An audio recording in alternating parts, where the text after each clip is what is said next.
Right, so welcome to All for United. We should be live if I've done everything correctly, which don't ever seem to be able to do. We've got four guests, count them. We've got Stu Woolley, Andrew Wall, John Kay, and Vicky, who I believe has been on lots of times before, and it's a big return for her. So it should be fun. We're going to be talking, obviously, Wigan kebab and how we fared against Wigan. Me and John's already had a little bit of a disagreement about it, so this is definitely going to be a fun one. Basically, I just wanted to start by asking Stu, you can start, mate. What did you make of the starting 11?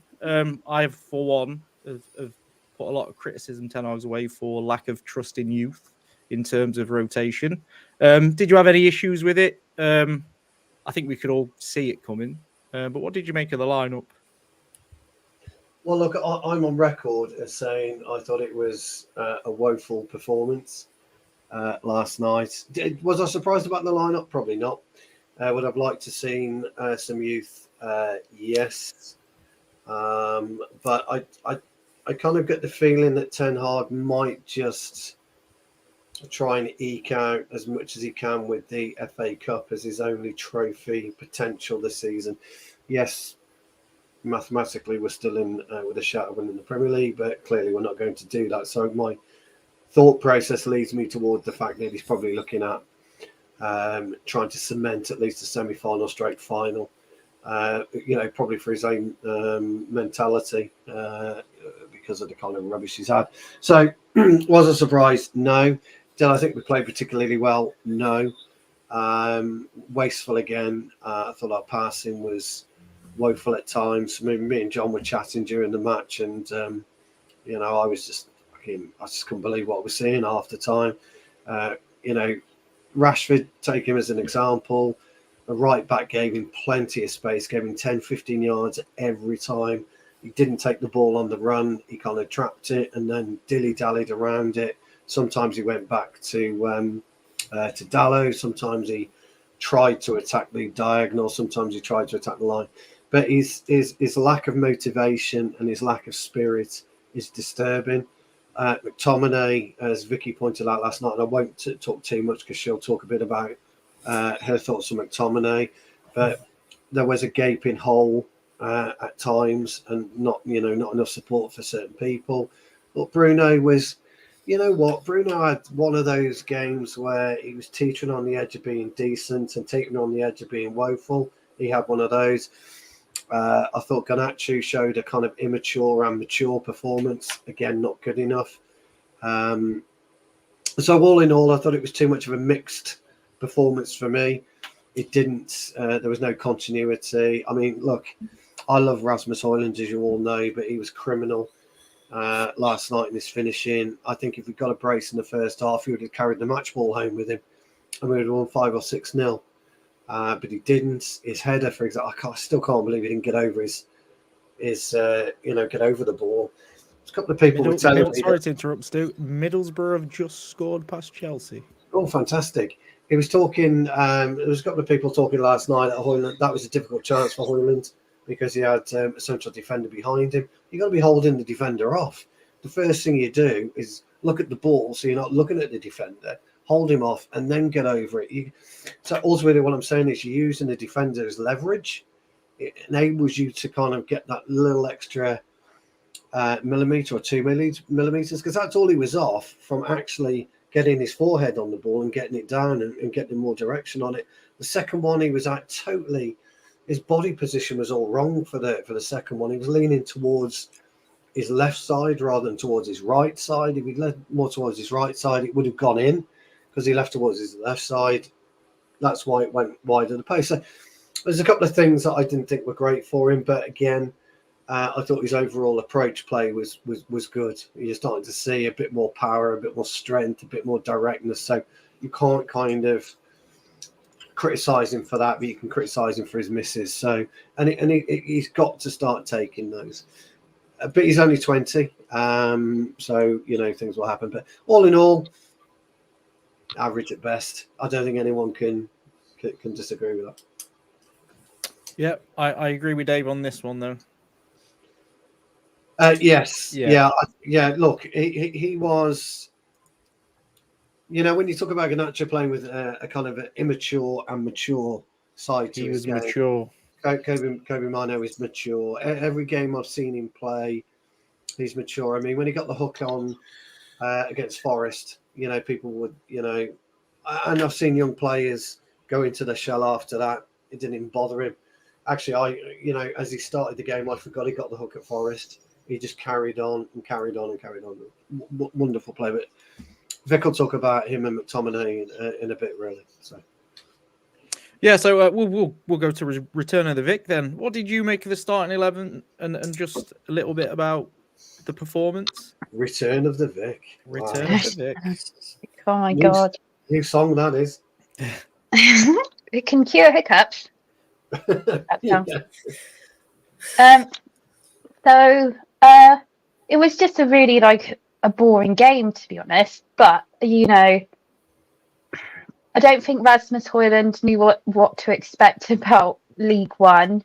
Rashford, bless him, he's gone to the Bermuda Triangle, or is that as? And yeah, I gotta admit, Mainu looked awesome, just poised. McTominay is being erratic and irresponsible and just going too far up the top because he wants to become a striker or just rebel, which Eric Ten Hag seems to let him want to do. I've actually got to say, like, out of Delo and Aaron Wan-Bissaka, Delo was better. And it seems to be one or the other when they're both playing, but neither of them both would play brilliantly. But yeah, it's another defender scoring. I do believe that's more defenders have scored than strikers now. So yeah.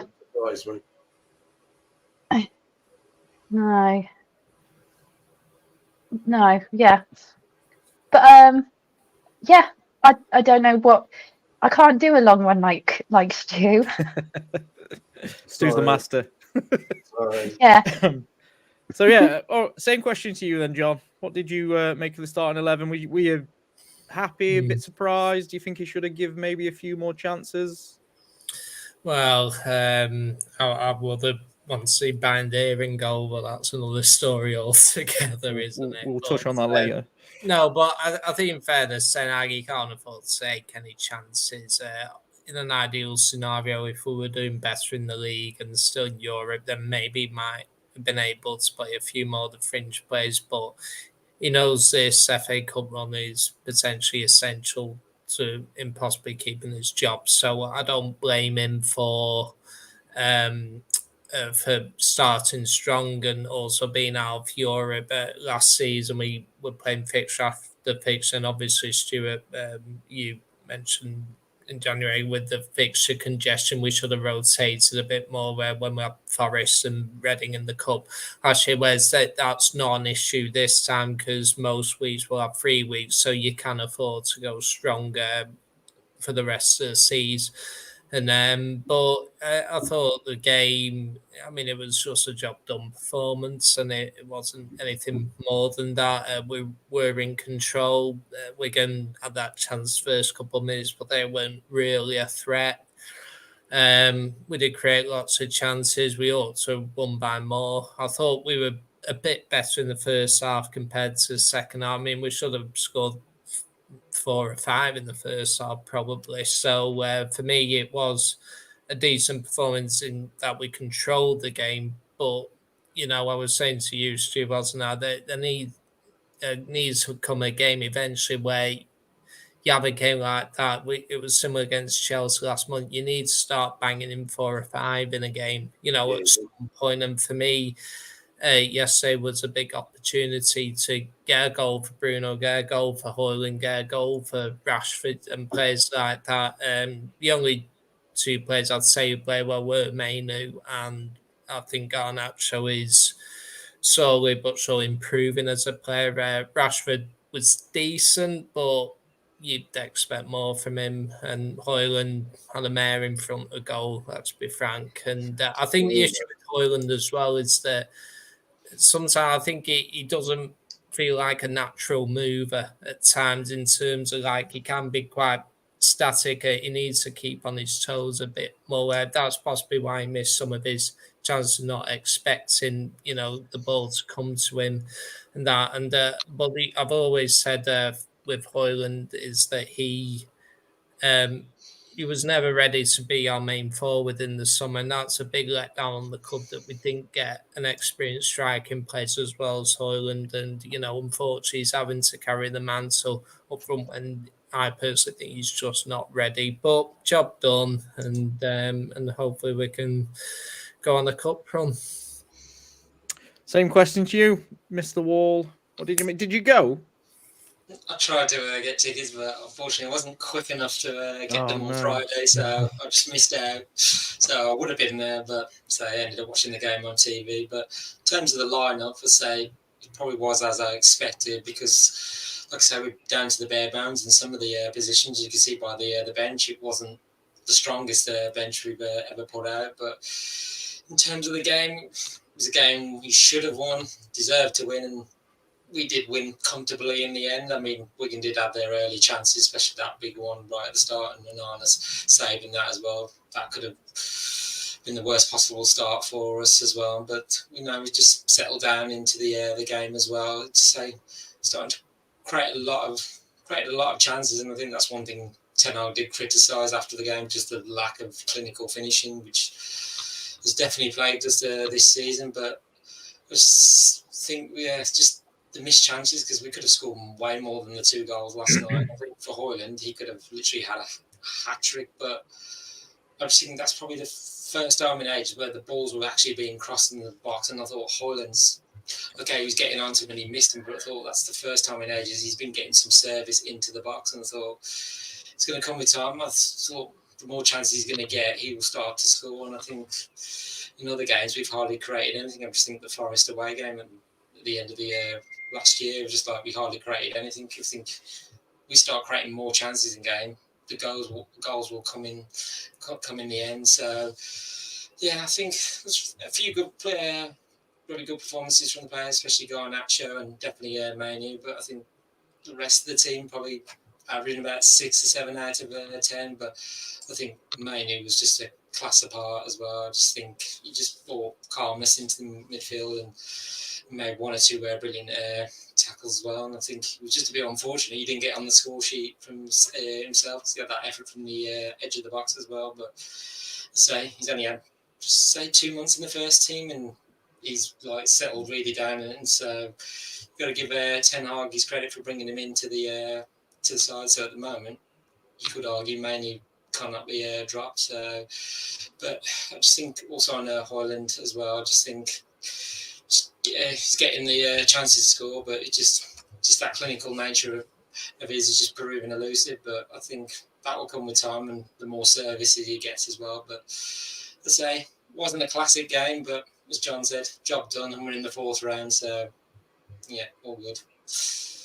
Yeah, I don't think we can complain with the performance too much. I was a little bit disappointed with Wigan in terms of the break. A couple of you have mentioned it. McTominay kept leaving the midfield again. I've got to stress this highly. It's not his fault, and I've said this on several podcasts and everything else. He's been told to do that, and it's a really big concern for me that, yes, we've got away with it against Wigan because they've not used the space very well. But if we do that against Spurs, there's going to be a different outcome because they will use the space better. So while I thought the game was pretty decent from us, we dominated possession, I didn't think Wigan did well on the break, didn't really use the space that was there, except the once in the first half. And we'll give him a little bit of credit. Onana made a pretty decent save. I do think the striker made a mistake by shooting low instead of going high. So I was quite happy with the performance in terms of it was expected. It's really what we should have been doing. We should have been dominating. We should have been making chances. The biggest disappointment was goals. There should have been a lot more goals to show for it. That should have been 4 or 5-0 yesterday. And I'd imagine we'd be talking a little bit differently if that was the case. So we'll come on to Dallow's goal.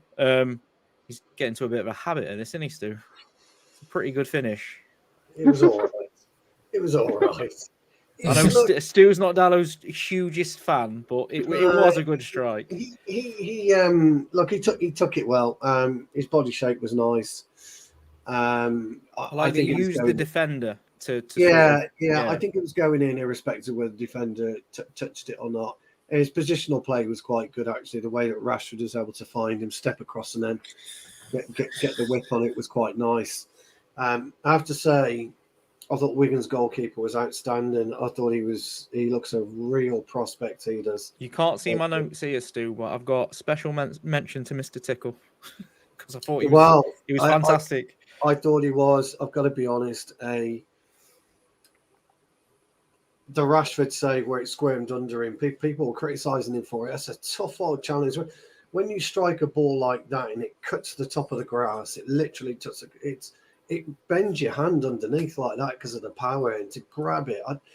There's something about that keeper. I just thought his presence was good, his stature was good, his distribution was excellent, his claiming was good, and I thought he did quite well. And he didn't have a chance really for the Dalot strike, and you know, I've got to credit Dalot, tiny incy wincy bit here.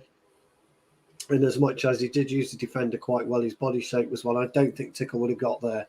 To be fair, Dallow's overall performance, I gave him a 6 last night. I thought he was caught off guard a couple of times.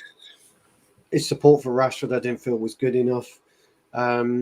He got caught a couple of times by their wingers, although they didn't use the width to their advantage, as you quite rightly put out, you guys. They didn't use the width. They didn't really stretch us across the pitch, and that's really down to their ability and reading of the game for them not to be able to do it, because I thought they're quite an athletic team.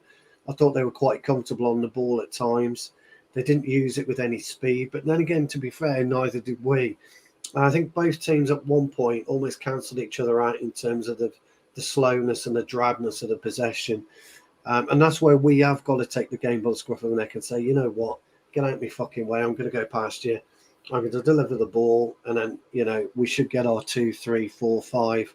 I thought we should have won by 7, as it happens. I thought we should have won 7-0. But that's him, Godo. Yeah, you're absolutely right, Dave. Godo, I thought he was excellent. But there's a couple of times where him and Asgard, is it Asgard, Yeah. John? Was Asgard. I thought he was excellent. I didn't like his hair, ponytail. I would have pulled it during the match a couple of times. But, you know, it is what it is. It's the modernism of football, isn't it? You know, he had a spray tan as well. I think you could quite clearly tell how spray He tan. deserved it after what he did to Varane. Well, oh yes, he gave him. Yes, he did. And I thought those two were really good players. I thought when McManaman came on, thought he showed a little bit of spirit. I mean, he wouldn't have lasted 5 minutes if he'd started because he's old school. But, you know, all in all, Wigan had a little belief.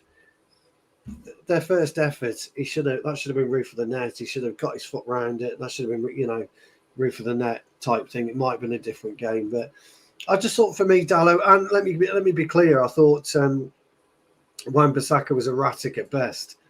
I was really surprised at how bad Wan-Bissaka was. And as you know, me and Vicky were talking on the show last night about the the dynamic of Wan-Bissaka on the right and Dallo on the left.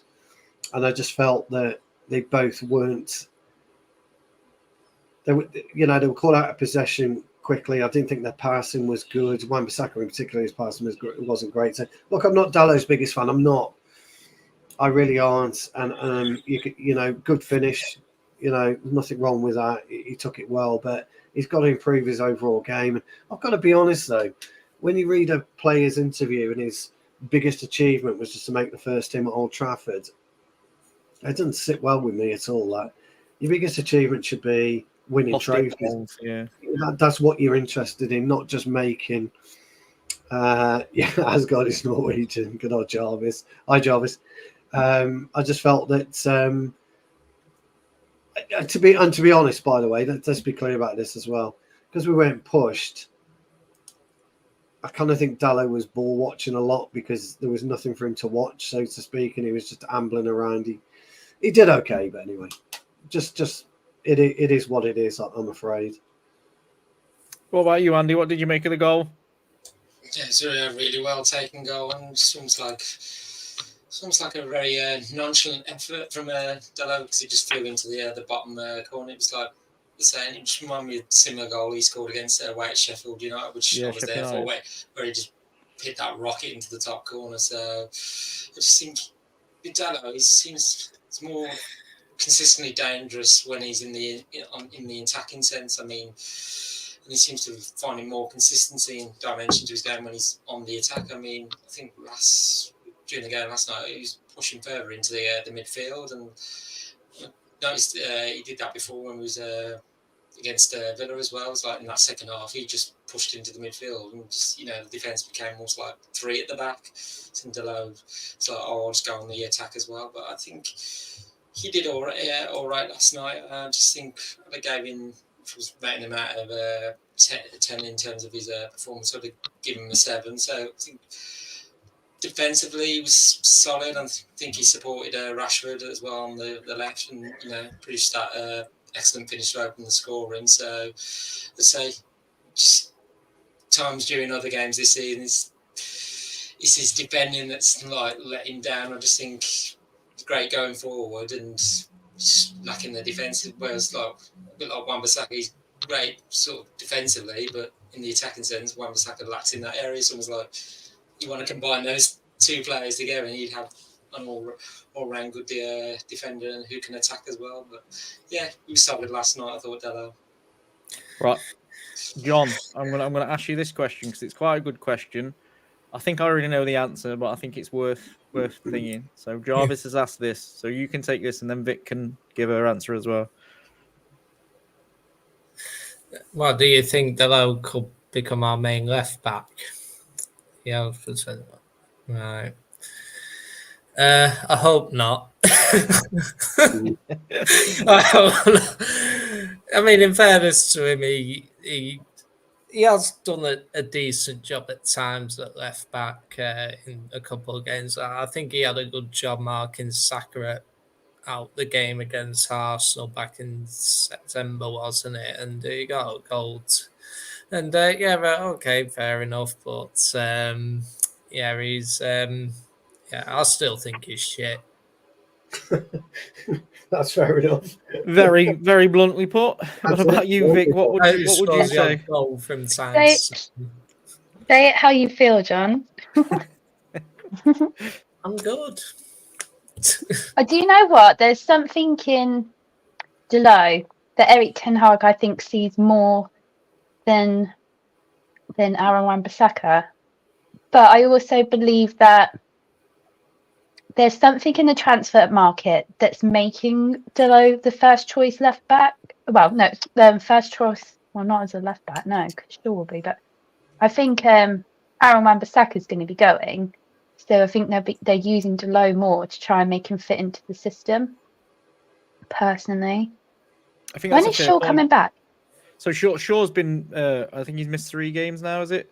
Yeah. He's got a problem with his muscles, hasn't he, around his broken leg, I think.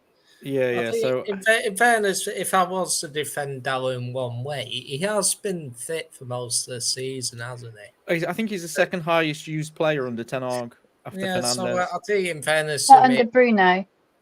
Yeah, if Bruno's top.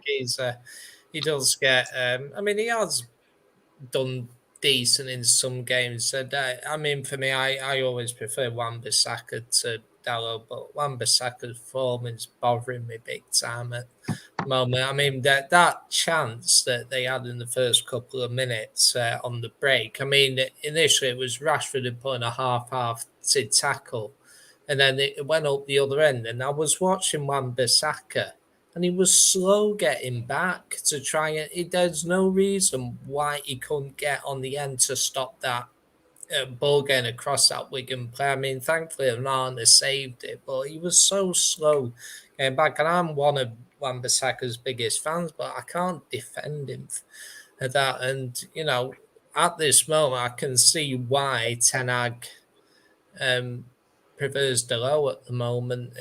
Obviously, when Luke Shaw comes back. Well, I think they've swapped over quite a lot, Dalot and Wan-Bissaka. I've said a few times that as long as one of them's playing well, I don't think we really they're not the biggest issue in the team at the minute.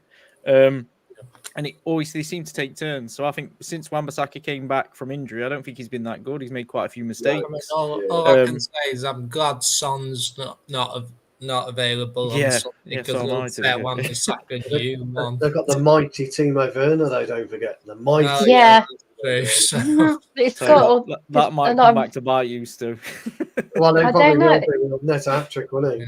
Yeah. Yeah, He's it's officially just super signed today. fast, isn't he? Yeah.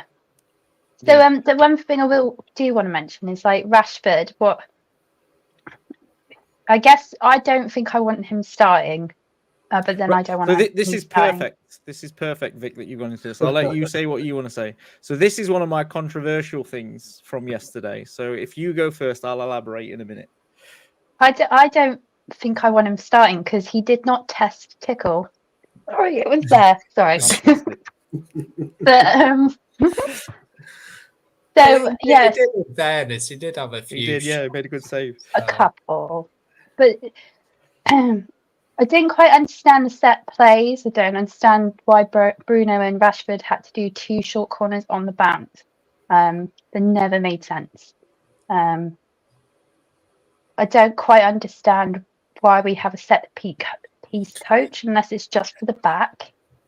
But you would have thought they would be practicing corners all the bloody time. Excuse me. Yeah, you can be a bit now.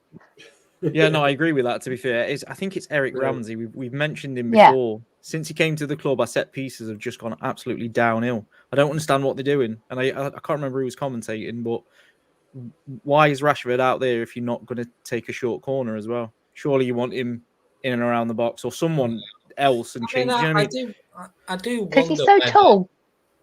Yeah, I do wonder whether they.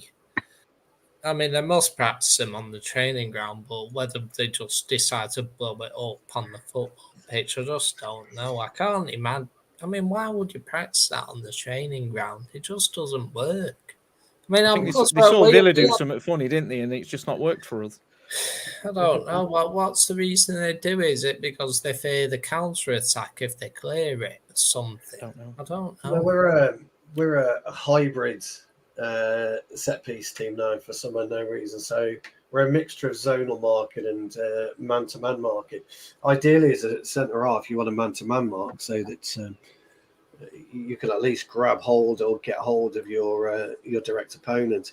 The trouble is with hybrid is you're giving him an extra 2-3 yards, so you're not particularly playing zonal where you're giving them 5 or 6 yards. You're playing hybrid, so you're almost closer to it.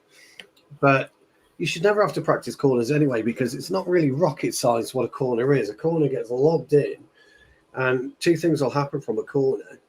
They'll either try and attack the near post and either get a flick on or try and flick to the very far post for goal, or they'll try and get a flick on into the middle of the goal so that, you know, an on-rushing attacker or defender can get some power behind it. There's the issue with zonal marking, because that's where you have the gap. That's where you have the 5 yards.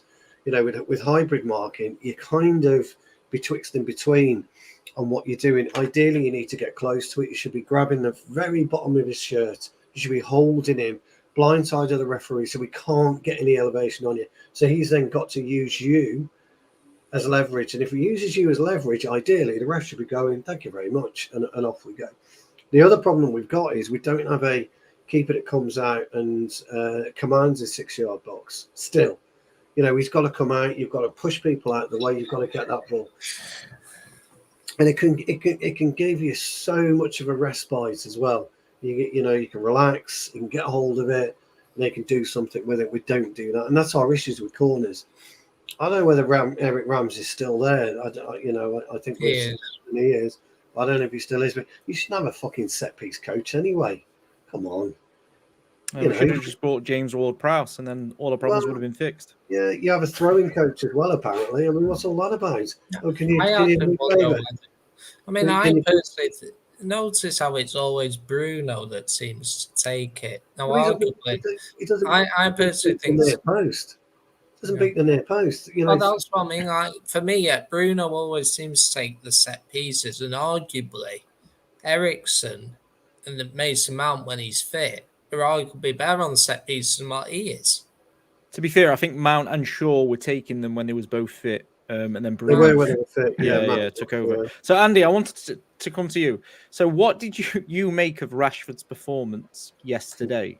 So the reason why I think I'm being controversial here is because I didn't think it was bad in any way, shape, or form. I've seen people give him a 3 out of 10. I've seen people say that he was useless. He was this, that, the other. Now, I've done some digging, but I want to hear your opinion on what would you give him out of 10 and how good or bad do you think he was? It's hard to decide with Rashford at the moment because you just compared him what he did last season, how his season's gone this season. I know what you might said it might have been after the game, said he looks like a shadow of his former self. I don't think he's quite back at that level where he was not last season before. I mean, he was literally all over the place, and it was the talk he was going to be walking out the door. But I think with Rashford we have high expectations of him because he's come through all the way through the ranks at United, and I think we always want a bit more from him as well. And I just think last night, he put in a good performance, but sometimes when he was getting in the box, I'm just thinking sometimes we're just stopping the ball dead, and I'm like, just move, pass and move, or move it and shoot. He probably would have come off that pitch thinking, I should have scored, and probably could have had 1 or 2, or even setting up some of his teammates as well. So I just think sometimes even when you see him at Old Trafford, sometimes the body language as well. I'm just like, sometimes it's frustration, or it's like, willing to track back, or sometimes I'll see him making good runs and his teammates have not spotted and will put the ball over. And I thought if he'd have put the ball over, Rashford would be clearing and be on goal. And I think his teammates have been spotting him a bit more this season. He might have had a few more goals. So I was given, in terms of a rating, I'd probably say 6 out of 10. So like I say, he can always improve game by game. And I just think that left and right side now, I know Rashford's not in the best of form, but him and Rashford on the left and Garnacho on the right, I think that could work. So I just think with Anthony at the moment, I just don't think, we should be in the starting 11. So I think we've got to give Rashford and Garnacho that chance, even like Garnacho on the right as well. So look, his left foot there seems to be better than Anthony's, because at least he had a shot on the goal. Okay, he hit the bar, but at least he was creating some chances for us. So I just think we've got to see how that front three of Rashford, Højlund and Garnacho works. So I think Rashford, he'll come good again. I'm just that mentality. You just got to get back from last season. How about you, John? Like I said, I think he was decent last night. I wouldn't say he was great. I wouldn't say he was terrible. I think it was Dav's comment summed up. I think first half he actually played pretty well, but I think in the second half he didn't do much. So I think he did have a few shots in the first half. He was a bit unlucky, obviously, set up the Lowe's goal and that. And, he did look a threat to some degree. Yeah, I do agree with Stu's point about he didn't always take on his full back. And, it was still a bit lackluster at times. If I was to mark him out 10, maybe 5 or 6, maybe. I think he was decent, but he could have done a bit more. But I just think that his attitude, I don't know what's up with him this season. I think he has started to get a bit better. The Villa game, he played pretty well. He got an assist, and obviously got another assist, which was offside with Garnacho, where he got the goal at Forest and he got another assist. So he is starting to impact goals, even if he's not particularly playing well, which he hasn't been doing much this season. So you can maybe say he's slowly getting back into form. But for me, you can still do better. And I think it's the whole front line again yesterday. Arguably all of them should have scored and they didn't. So it was Dalot and a Bruno penalty, which, with the goals. So for me, it was the front three should look at themselves and said all of us should have scored. We should have scored 2 or 3 between us. So yeah, but it was okay. What about you, Stu? So we've got a 5 and a 6 so far, if I'm counting. Yeah, I gave him a 6 last night. Look, he's the conundrum, isn't he, of the team at the moment. Vic's right to an extent that maybe against Spurs he needs dropping, but I think then, although personally, I think our whole system needs upgrading anyway, so it wouldn't upset me to play 2 up top, Garnacho and Højlund. If you are going to play a 3 up top, you need to have more rotation between the 3 strikers anyway. Højlund's constantly playing through the middle.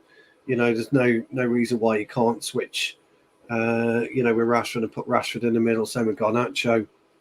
It becomes more of an issue then for your 2 centre-halves and your full-backs. It will make your full-backs think about whether they can go forward or not so much. But we don't tend to do that. And then if Bruno's on his game and he sits in the 10 role, it becomes quite a dangerous force. And the problem you've got is that from a selfish point of view, from the way that Rashford's game is, from the way that Garnacho's game and the way that Højlund's game is at the moment, it won't work for them to rotate. So it's quite a frustrating time, I suppose. So I thought he was okay in patches yesterday, but you can't be okay in patches. You're at the elite level, the elite club in world football, the elite level of football. You've got to show that level of consistency. And it's all about standards for me. It always has been, always will be. There's nobody around him to tell him. There's nobody around him there's no Roy Keane around him, no Peter Schmeichel around him. There's no Stuart Pearce, there's no Tony Adams, there's no Martin Keown. This type of player will get older. Wouldn't Casemiro be good enough? I don't even know whether Casemiro has got that about him. I don't think even Leach has got that about him. I think they're good, fine players. They really are. But I watched. It's a tiny bit off kilter, but it'll talk to you about standards. I watched a very small clip about the Liverpool team photo last season, and Robertson came out from the changing room. Van Dijk was already out there, and he's going, "Where am I?" And the photographer says, "You're at the front." "Oh, well, I'm always at the front because you're small." And as soon as he said you're small, he said, "And by the way, tie your bootlaces up." Standards. That's what it's all about. He's noticed, it's little tiny things like that, and that's what we do all the time. I've been brought up like this all the time. It's little things like that. Hey, what are you doing coming out with your boots? Get them done. You don't wear shin pads out for training. Little tiny things that people notice. Proper elite footballers notice things like that. And they won't put up with it. They won't allow it. Because if you're that sloppy when you're going to a team photograph, I promise you're going to be sloppy during a game because you don't think it matters. And it does. And I think at the moment we're at that stage in our first 11. And you've got to feel for the likes of Mano. You've got to feel for the likes of Dan Gore. You've got to feel the likes of Garnacho, the younger type of players they've got nobody to look up to. They really haven't. Yes, Varane has won 5 Champions Leagues. Casemiro's won 5 Champions Leagues, but they're not setting the standards, and you have to set these types of standards. Missing is unacceptable at Manchester United. That header was unacceptable from Højlund. Unacceptable. He's got to score. He has to. Ruud van Nistelrooy puts that in. Even at 19 at Ajax, he puts that away. Andy Cole puts it away. Dwight York puts it away. Tevez puts it away. I could go on forever about strikers that put it away. And Jarvis asked a great question a little bit earlier, and he's talking about Højlund's position and what he can do. He's got to stop, look, and think. Now, that sounds stupid. Remember the old Greengross code, stop, look, and listen. You have to stop, look, and think when you're a forward. You've got to decide, and you've got to almost make up the mind of the winger who's crossing in the football. You've got to show him and tell him where you want that football. And if you can add that to his game, and if you can add thought process to his game, and if Rashford can think more when he's out wide, and Garnacho can think more when he's out wide, and say to Højlund, if I'm 18 yards, 19 yards out, I'm going to whip that ball in. As soon as that ball leaves my foot, I need you between the 2 centre halves. It really is, Dan, basic football communication. I talk about it a lot. I do. I know I do. And people will say, well, it's easy. You're just watching. But it is easy. That's the problem. It is easy if you communicate properly. The other thing is we don't attack as a unit, so it doesn't help Rashford a lot, and it doesn't help Garnacho a lot because, when the ball comes out wide to them, you haven't got somebody within a 10-yard vicinity of them that's able to take the football for them Rashford to pass and move quickly, or Garnacho to pass and move quickly. So they've got to make that decision. But if you're an elite winger and you can't make that decision even before the ball comes to you, which way you're going to attack the fullback, you got problems anyway. Yeah, so that's a brilliant point, because I looked into the metrics of each player, being Garnacho and Rashford yesterday, and from what I saw on X and Twitter, whatever you call it, and what people have spoken about, Garnacho was far and away better than Rashford yesterday, and he was only better in two metrics, and it's the two metrics you've just spoken about. It was dribbling and crossing, and I think that's why Rashford was so harshly done to yesterday, because if he could have just got those crosses off better, quicker, bit more quality, we'd be talking differently about how he played, because his passing was really good. He created the most chances for anybody else. So even though he couldn't get his crosses in, his normal passing was quite good, and he just struggled with his dribbling. But like a lot of people are touching on, he was struggling to... I don't know why he keeps stopping the ball. I don't know whether it's a confidence thing or he's struggling to do things at full speed, but he keeps trying to slow his defender down, and it just doesn't seem to be working for him. Yeah. So he needs to mix it up a little bit. I just thought, from what I've seen on social media, I just thought people were a bit harsh with him yesterday in terms of... I don't think he was excellent. It's not his best performance we've ever seen in a United shirt. However, recently, at least yesterday, he wanted to get on the ball and he was trying stuff. We've seen Rashford ghost a little bit in games recently. He didn't want the ball. He didn't go into tackles. I can see. I saw one clip. This is to do with your agenda, and there was a chance he had where it was like left-footed volley. A left foot volley, and someone said, "Oh, well, why is he lashing at it with his left foot in that position?" And it's kind of like, well, if you don't try, there's nothing else on. So if the ball drops you might as well have a go in that position, because you never know. It might get a deflection, might go wide, it might go to one of your players that's happening, it might go in the back of the net. And it's like these agendas that sometimes if you're out on you, sometimes it's good just to put your boot through it occasionally, just to see. By the way, John, to back up your point, 10 seconds after that, he sets up the goal for Dallo. So if you just play the clip through. Yeah, that was a good part of his play, Dan, because that's what you want sometimes. The interesting thing about Rashford last night, I mean, the Wigan right back gave him 10 or 15 yards most of the game. Now, when the ball comes across, if you don't take it in your stride, i.e. straight away, then you give the fullback time to get his position and then ready to attack you. Any decent fullback would have absolutely smashed Rashford into Rosette last night, because as soon as you get older and you hold the ball, you give your fullback those 2 seconds that he needs to get himself prepared and bang. It's like a car crash, or should be like a car crash. You take the ball in one swoop, your fullback's backtracking immediately. He'd be thinking to himself, crikey, he's either going to send me down the line or he's going to come inside, and I'm not ready. I'm not ready for it. I'm not set. I'm not positioned. Well, I think he should know all of that.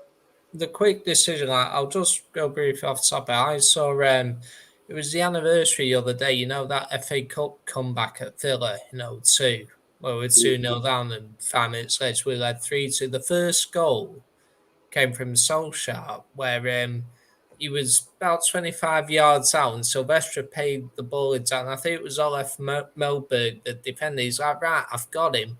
But Solskjaer, difficult pass, managed to flick it over his head it down and finish it off. And this is where you think you got to sometimes do what the defenders at least expect you to do. And he's got this ball momentum as well, because the ball came into him. It's all about ball momentum. Rashford could do a multitude of things with it. He could take it on his left foot and go directly straight inside and then cut in if he wanted to. If he does that, again, he gives himself 5-10 yards for a strike. He does. He just does. Whether or not he hits the target with it or not, I don't know. But using the pace of the football sometimes, He could flick it over his head. He could do a lot of things with it. He just chooses not to. Anthony's equally as frustrating, isn't he? I mean, Anthony. The amount of times Anthony will face and square off on the fullback, and he'll start doing all this stupid little thing, and the fullback stands perfectly still. If you've ever noticed a stand squatting, he stands still, right? If Anthony would use his brain just a little bit, a little tiny brain, popped his right foot directly adjacent to the defender's right leg, drags the ball around with his left, the defender's got 0 to go. He's got nowhere to go because Anthony's stopping him, physically stopping him with his foot. But he doesn't even do that. Again, it's basic wing play. It just is. Sorry, Dan, I'm on a bit of a moan here, mate. Sorry. That's absolutely fine, Steve. Right, we're going to move on a little bit. I didn't realise the time. Sorry, sweetheart. We're going to move on to the second fine. controversial point. So we'll start with Vic. Oh, Did you think it was a penalty? Yes or no? Oh. It was a soft penalty, but it was a penalty. Right. The amount of penalties that are not given Man United because of something Klopp said back ages ago. Yeah. I just let it happen. Just let it just be a penalty. It's just nice not to have VAR, even though VAR would have given that. So, Jeff, the only one thing I will say about all the things about yesterday is that there was no VAR. So the game just played. That was quite nice. That was quite a nice, refreshing thing. So It was good. I enjoyed the fact that it wasn't VAR. And I watched another game the other day and there was no VAR and it was good. I think it was Sunday at Newcastle. But having said that, Middlesbrough should have had a penalty in the first half in this one, and it's quite blatant. And they've only just ruled that they won't do VAR for semi-finals. They only did it the other day as well. Yeah. So is it they do them at Premier League grounds, don't they? But not anything. It's the lower. most ridiculous rule. Yeah. You can't do it have anymore. it or have it none. Yeah, exactly. Yeah, so obviously I know John's opinion on this, so I'm going to go to John last. Andrew, penalty or no penalty? That was definitely a penalty. It was like we can play caught Fernandez's leg, so even if VAR got involved, I would have said a penalty. Yeah, you could say a bit controversial to award the penalty, but you could say it was a bit soft. But Fernandez tucked it away, and I just think for me, Fernandez, it wasn't just the goal that was well taken. I just think he was creative for us last night as well. I think he played the 5 key passes, and I think he was good throughout. I mean, he has come in for criticism this season, but he had a good performance there last night. And when there's pressure on the manager, and he's stepping up as well, so it certainly makes him, like I say, a popular figure amongst us fans as well. But I think Bruno, as much as I know he does moans and whinges on the pitch, I just think he shows he cares. Maybe he cares too much sometimes, and sometimes he on the pitch maybe choosing the right battles to fight, and sometimes just walking away and just like let that one slide. Let's go again. So, but I think definitely a penalty, and say just needed that second goal just to put the tie to bed. Because I just thought at 1-0, if Wigan got one, they would have been inclined to get a second. So, but that second one just made us ensured us we won the game comfortably in the end. Right, come on then, Stu, for a full house. Penalty or no penalty? 100% the pen. What was embarrassing was his attempted, the way that he fell over, I thought was terrible. What he should have gone was for a triple Solco. He would have got a 10 out of 10 plus the pen. He went down like, I don't know, he'd been dropped off a 10-story building. It was terrible. You're going to go down with style, haven't you? Style it out properly. There's no point going down with your knees like that. It was dead soft. Andrew's right, though. And Vic and John were as well. You got to question the defender. If you dangle your leg, then Bruno's just going to go over it. So I thought he took it away well. I thought Tickle was nowhere near it. So I stopped making me laugh when you say Tickle. So he was nowhere near it. He didn't get his feather brush on it, did he? Bless him. So It was one of those. Yeah, definite pen. Wasn't Right, come on then, John, because me and you disagreed with this quite We heavily. did. What I respect, to be fair, is you said, and I've got the messages, I've got the receipts for this. Yes. You said that Jota's was a penalty as well, which I did not agree with then either. So why did you think it was a penalty? The one last night. Yeah, last night's. Yeah, so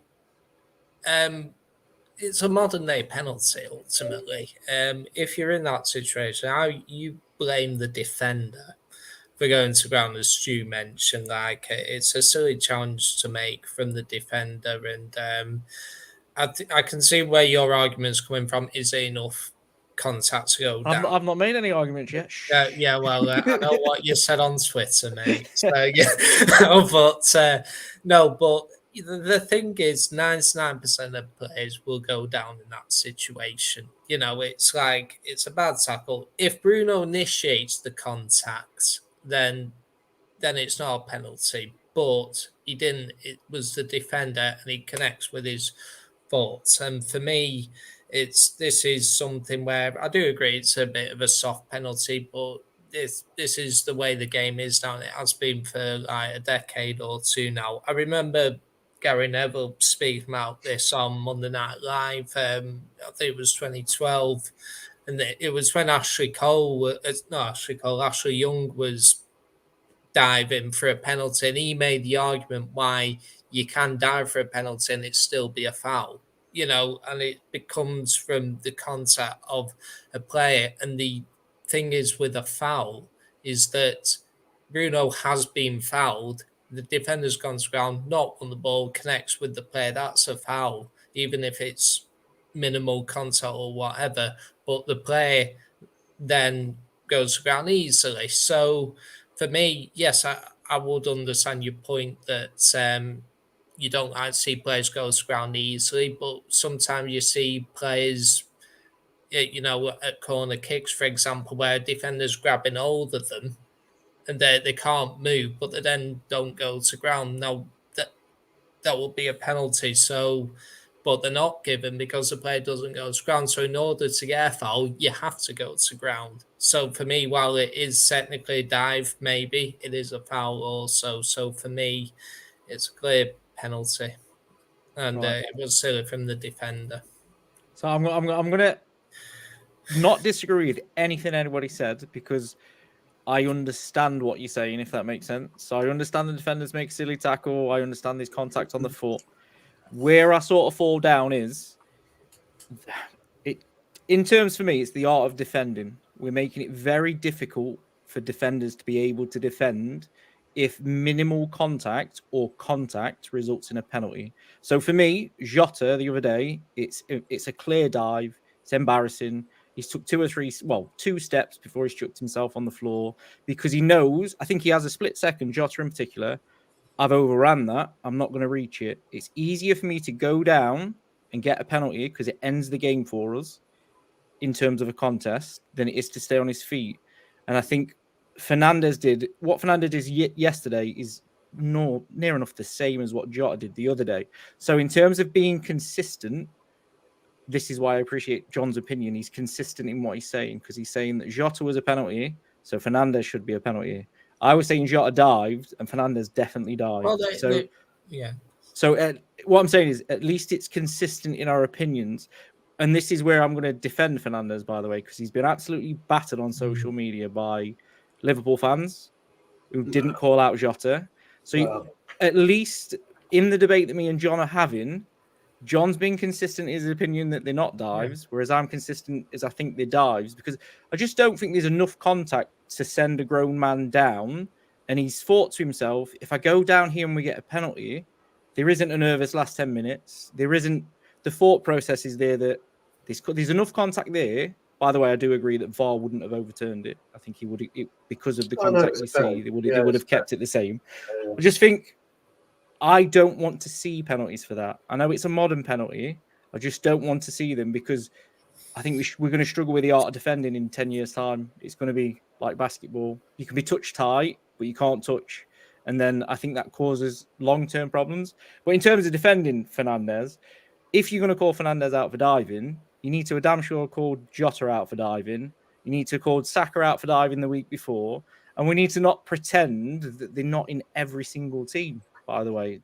So you can't just say Fernandez is the only person that's dived in the history of football, because I've seen about 16 of them over the last 3 weeks. Saka's done it 3 times. He did it against Spurs. But when Saka does it, he's down for at least 2 minutes. I think that was my issue with yesterday's, to be fair. Fernandez had a good few rolls before he got back up. And I was just like, come on. He didn't roll enough, though, did he? He didn't roll enough. It wasn't that bad.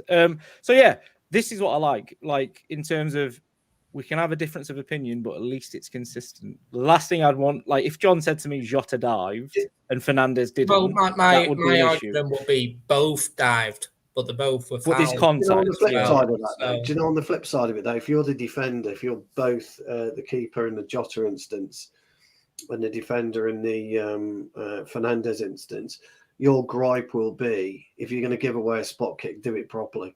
Yeah, at least wipe them out. Absolutely wipe them out. Because that is the issue. I mean, you know, the lad will be back, you know, in the Wigan dressing room. The players will be saying, "What the fuck are you doing?" I mean, you would never, because the player was stretching. That was the problem. He was stretching.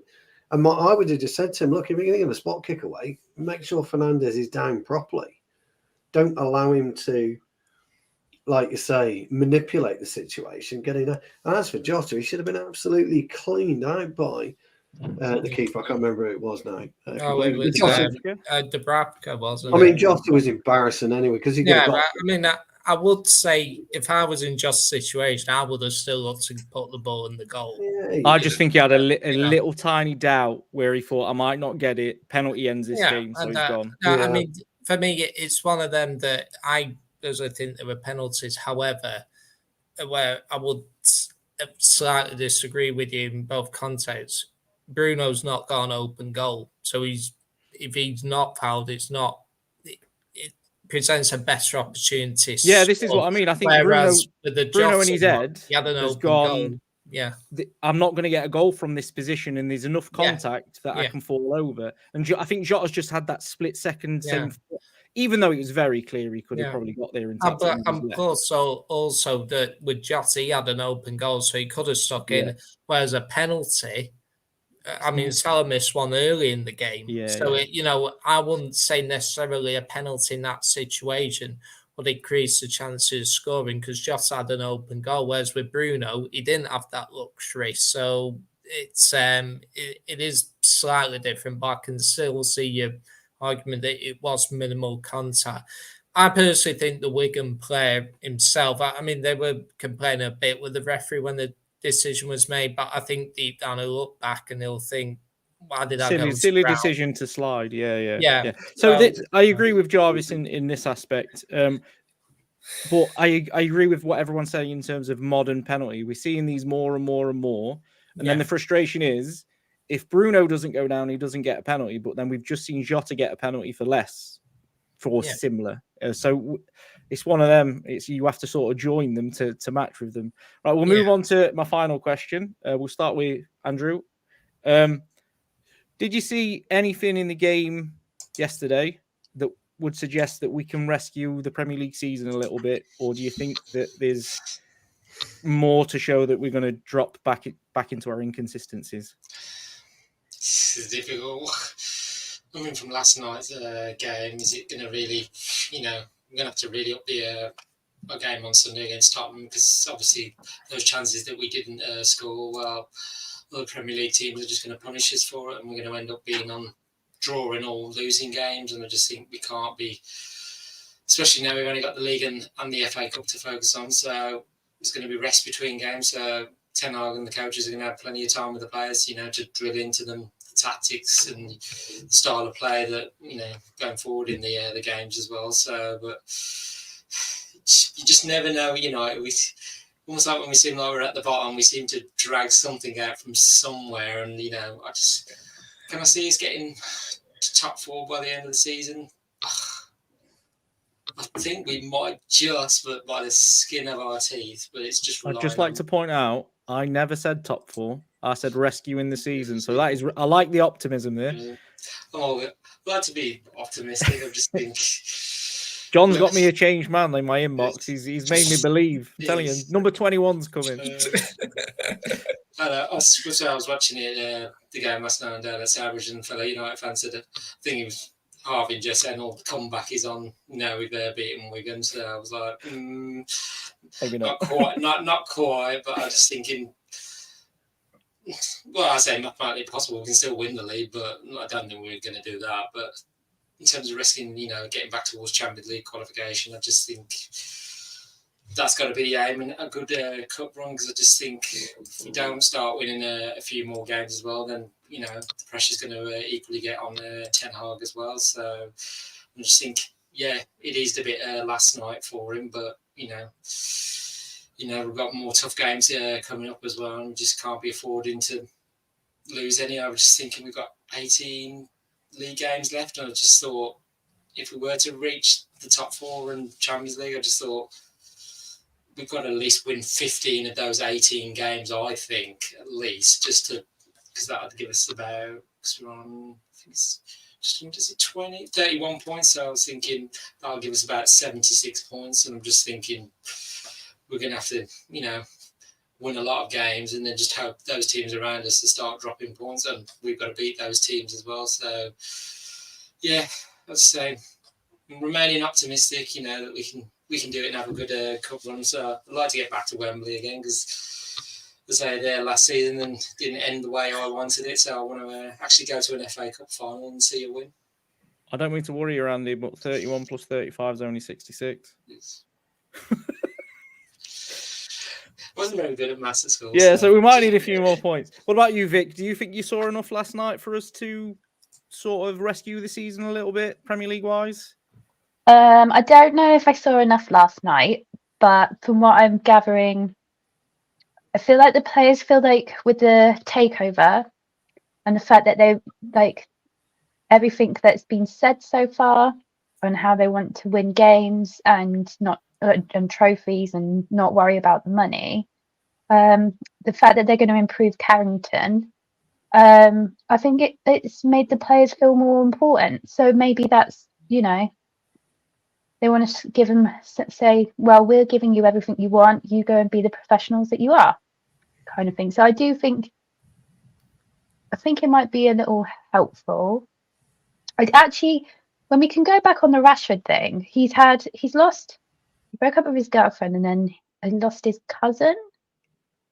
So he's probably just been having a lot on his mind. And like you guys were saying, he is showing signs of improvement. And I think if that could be a good thing for Rashford coming through. Got some injuries coming back. I just think you're one game a week.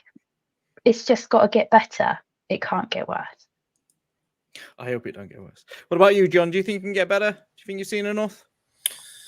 I think that you can see with certain games that, like, obviously the Villa comeback, we played well in that game. I think we played well to some degree last night, creating loads of chances. Okay, it's League One, Wigan, but you can see we did create a lot of chances. And the main complaint was that we didn't score more. So, but the issue wasn't the lack of chances. So, for me, I'd like to follow it up against Tottenham with a similar performance in that we create a load of chances, test their keeper, and hopefully we'd start to score a few goals. I think we also need to start showing the goals around a bit as well.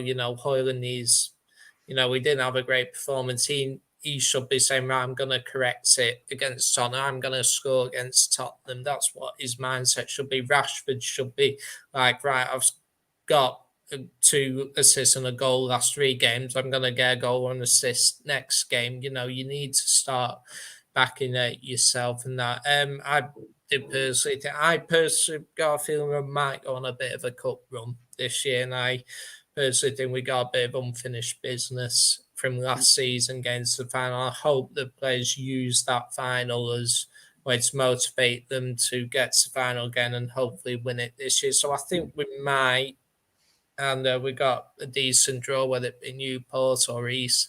I believe that's an opportunity to, hopefully get into the 5th round, and then we take it from there. As for the league,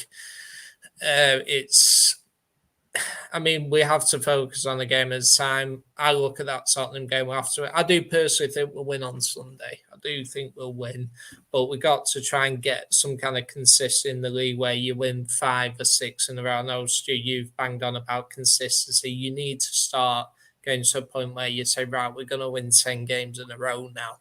And I think when we get Casemiro and Martinez back, that can have an impact on the team. I think at some point we are due to go on a run at some point where performances build and we get, a couple of 2-3-0s under our belt, and that will hopefully lead us somewhere. And you just look at some of the teams above us, like Villa, they're in Europe, so I think usually, particularly if you're in the Europa League or the Conference League, at some point you have to make a decision between the league and Europe, because I don't think you can manage both. Liverpool will have that conundrum, I'm sure. Villa, Newcastle are out of Europe, Tottenham are out of Europe, Arsenal are in a bit of a bad patch at the moment, so when they're in Europe as well, so you might look at then the gap's 9 points. We're out of Europe, which I believe to be advantageous because you can play your best team for much of the rest of the season. And I think if you can get that winning run, you can put pressure. And if you do win 5 or 6 in a row in the league, you'll be close to the top 4 then. So I do think it's possible, but we got to make sure that now's the point where you start to go on a run. It has to be. Yeah, the best teams are always capable of going on 10-game winning streak, aren't they? Do you think you saw enough, Stu, or are you still a little bit pessimistic? We haven't got hope. Absolutely no chance. The thing about a football team is it's like a brain. We're just lacking the brain cells to put any kind of, I think, consistent run together. We've got too many selfish footballers in the squad. We've got too many low-key footballers in the squad, and we've got too many players in the squad that can't be asked to be there. And we don't have enough wherewithal to actually put a decent run together, and that's a sad thing. But unfortunately, it's reality. And you could just tell there are certain players that don't want to put 100% in. There are certain players that do. There are certain players that just don't have that ability to take us where we need to be. And I think let's all be honest, and I think we are all going to be honest here. When you look at the league position, with their virtue of everyone else dicking about the same as us, if people weren't dicking about and Arsenal were on their game and Newcastle were on their game and Tottenham are on their game, we'd be 6, 7, 8 points adrift of them, and we'd be way cut away in 8th. I mean, we've it's a very, very strange league this year. So as much as I'd love us to be able to do something, I don't think we've got the mental capacity to be able to put any kind of serious challenge in, I'm afraid. And well, this would back up your point about other teams sticking about. No, maybe even City are out form, and I mean, imagine if Arsenal won that West Ham and the Fulham game. I mean, City will be in a bit of bother. As it turns out, City, if they win their game, and will be 2 behind Liverpool. It's horrible to say, but we just haven't got that mental. No. Ability to be able to do it. So just a quick one before I shut up on this one. Julio is in the chat today, and he hosted his first show tonight on the Devil's Advocate. So well done on that one, pal. And there's also Rushmano is in from MUFC Realist TV. So big welcome to Rushmano. He's good old eggs, those are. But I'm sorry, lads. I know I don't want to on ladies. Sorry, Vic. I don't want to burst the bubble, but sometimes a dose of reality is needed. to be I honest. You think do realise when we were talking about that couple cancelling, you're just making it worse every night. Yes, we're going to have to get a couple's counselling, sweetheart, for sure. 100%. John, you need to be getting in Stu's inbox and cheering him up like you did me. Yeah, so no, He I does- think it's going to be very difficult to get in the.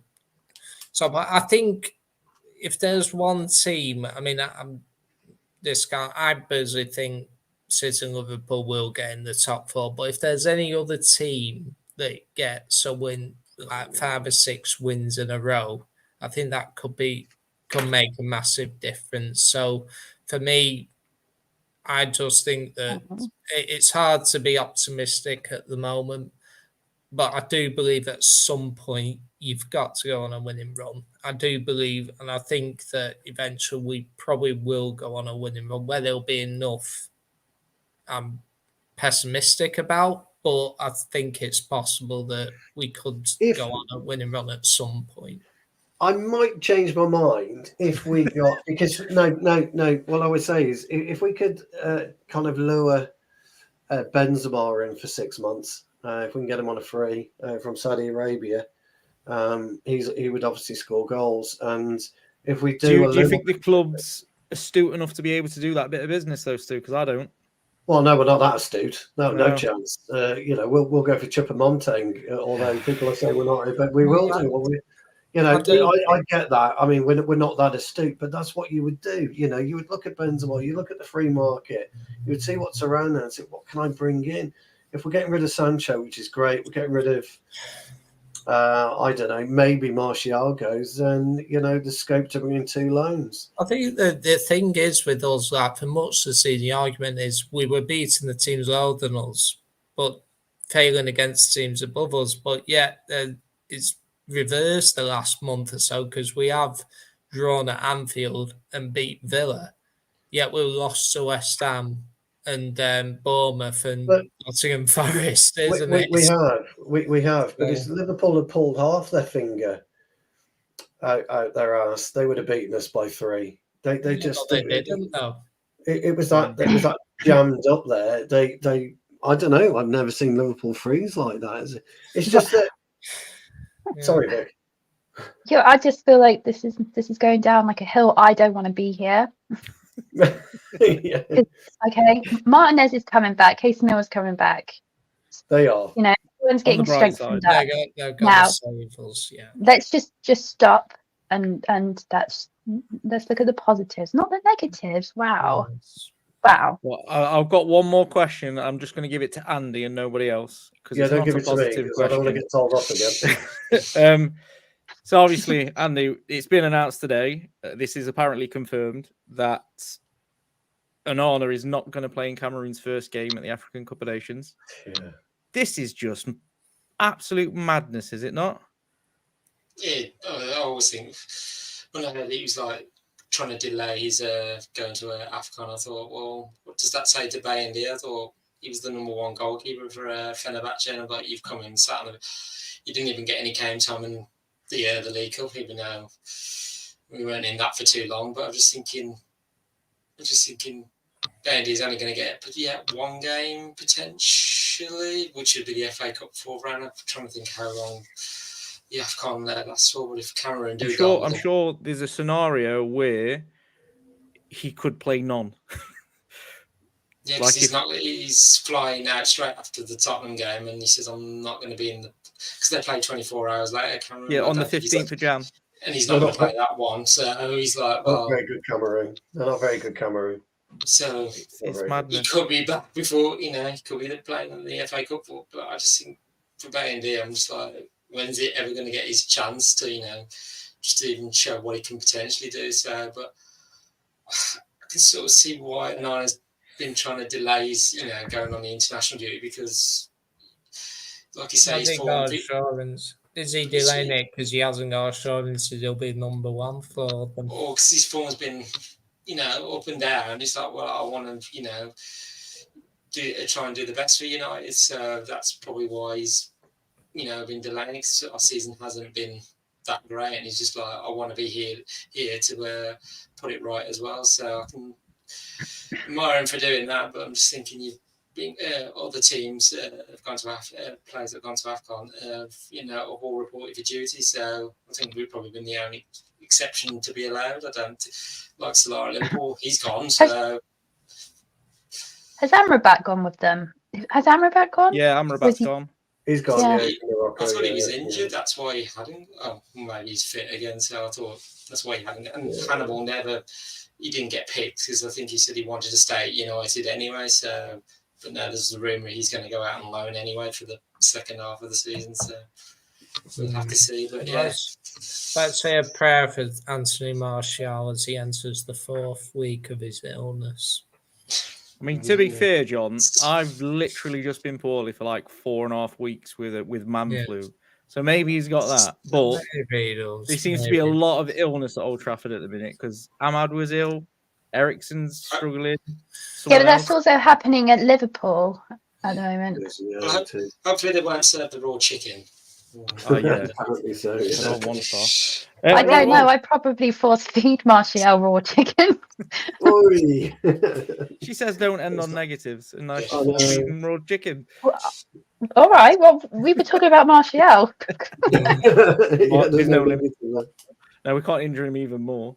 Yeah, No. to mention Martial, actually, that's apparently gone cold now, according to all the rumours. So it looks like he's not going to go anywhere. He looks like he's staying. That deal was ridiculous, though. I don't think we're going to get any good deal for Martial, though, are we? No, so just how many players are you going to say cut their losses? Just cut your losses with that one. 25? I've heard on the journalistic grapevine that it's not a dead deal. It is a difficult deal because of the extensive medical tests they would need to. Yeah, no, it's not wages; it's medical tests. Wow. It's to But do they wanted them to extend his contract so they can keep him on loan for 6 months into the next season. Yes, I've heard that. So then he's back to being Edward. But Man United are paying for him for two another season. Yeah, I don't get to hear a lot of football rumours at all, but I do have a friend who mentioned that a few days ago that it was to do with a really, really stringent, because they don't trust his injury record. NT says that 50 losses on would not be extravagant. Which is, he's probably not wrong, to be fair. Right, we'll call it quits there. We've done quite well. It's been a good show. It's been nice to meet you, Vic. It's obviously the usual gang that's normally always here. I think I've done all right. I've got no more questions written down. Oh, you've been all right. You've done really well. Right. Not as good as Barry, but I'm getting there slowly. Oh, by the way, when I was talking about controversial opinions, what have I caught about Connor eating a burger with a knife and fork? Oh, I use a knife and fork. What? So What? I can't fit it all in my mouth, so Yeah. I Put it in half and then pick it up. yeah, but I tried that, but I haven't. Etiquette. I just don't. Did Sue say etiquette? Yeah, it's etiquette. I love it. You chew. Hey, Mark's here as well. Hiya, Mark. Mark, I can't see. Mark's from MUFC Oh, I Realist can see TV as Mark. well. So, Mark. Yeah, hiya, Mark. Yeah, you cut a burger with a knife and fork. Absolutely, you do that with a pizza as well. Come on, John. Oh, Don't tell me you do it. no. Andy? No, I mean, the burgers are pretty big. You know. Vic, I could see an half. Vic, what panel are we on, eh? What I panel? feel Yeah, like- are we well, on, eh? to be honest, I even turn it upside down. I Yes. turn it upside down and remove the top half as well, but then that's because I'm always dieting. We're just deconstructing the burger at this point. To be fair, I was with Connor on Sunday and he did eat a burger with his hands. So Oh, no- that's Oh, it. he's there's like- there's no photo this time. Studio let us down big cut a McDonald's burger. Look, when you go to Five Guys or you go to Beefy Boys, you've got to use a knife and fork. I've never gone to Five Guys or Beefy Boys, so Beefy That's Boys. criminal. Five Guys is immense. Yeah, I'd say Five Guys as well. Immense, lovely, but expensive burgers. But Yeah. I'm on. I could buy a bottle of gin for a meal there. By the sound of it. Priorities. Priorities, yeah. Right. So we'll call it quick there. It's been fantastic to meet everybody. And obviously, we're going to do a show on, I want to say Saturday. When do we play Spurs? Sunday. Yeah, so we've got a show on Saturday, and hopefully we've got a fan of Spurs coming on as well. Fingers crossed that's all in the work, so that should be good. It's obviously different perspective than what we have. So yeah, we'll call it quits there. It's nice to see so many faces in the comments as well, new ones too. So Yes. yeah, that's been good tonight in particular. Yeah, so we'll see you on the next one. We've got Jarvis to thank for that, Dan. Jarvis is invited. Big shout out to Jarvis, and he's always here as well, isn't he? Big one to Jarvis, top man, as always. And Middlesbrough still leading 1-0. 1-0, I know, yeah. There's two. Is it 2 legs then, John? Yeah, it's 2 legs. It's 2 legs, isn't it? I presume. Still a good result, though. Yeah, it's I think this is the last year with 2 legs. So it's 4 minutes added on. There's a minute played. It's still 1-0, and Middlesbrough have a free kick in the round half and pushed it up. So. Come on, see, look, he's ruining this for me because I'm miles behind on that. Right, we'll see you on the next one. Thanks everyone for joining. Have a wonderful evening. Thank you.